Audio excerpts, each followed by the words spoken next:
A conversation I had with my imaginary friend. My favorite childhood story is a reality to some. Where did the wild things go? When did my imaginary friend leave? It was about 10 years ago. He neatly packed away the memories of my childhood, left them in the back of my limbic system where they should. He walked down my spinal cord, tripped over my veins, and escaped through my fingertips. I said, "Where are you going?" He said, "Where the wild things are."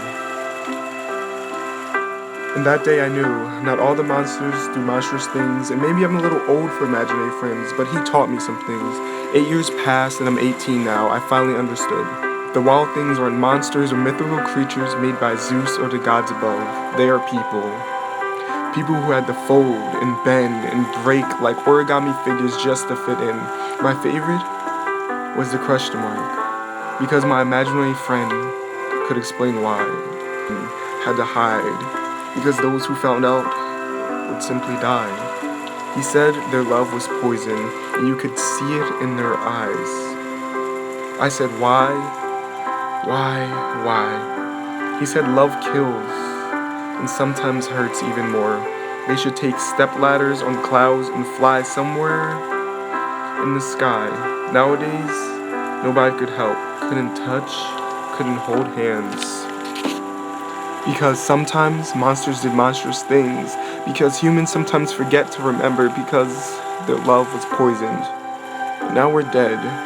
On the other side, where the wild things hide, and those origami shapes fold back into humans, their legs might be broken, their arms might still be stuck folded. Who cares? There wasn't a doctor, a facility, or even a single face that dared to go near a monster who's poisoned their own race. He said he had to stop being my imaginary friend because there was other people who needed him. People whose tears filled with poison and blood filled with toxins. They didn't dare to touch, hold hands, or even look that much. Their love was just too much. So where did the wild things go?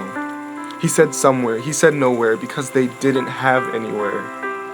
While the world waited for them to die, their hearts to break like the crystal balls they never got to, filled with black ink. They folded into graves and tombs, do monstrous things. But sometimes we forget that humans need love, and those whose love are poisoned sometimes forget. And that's what my imaginary friend said before he left.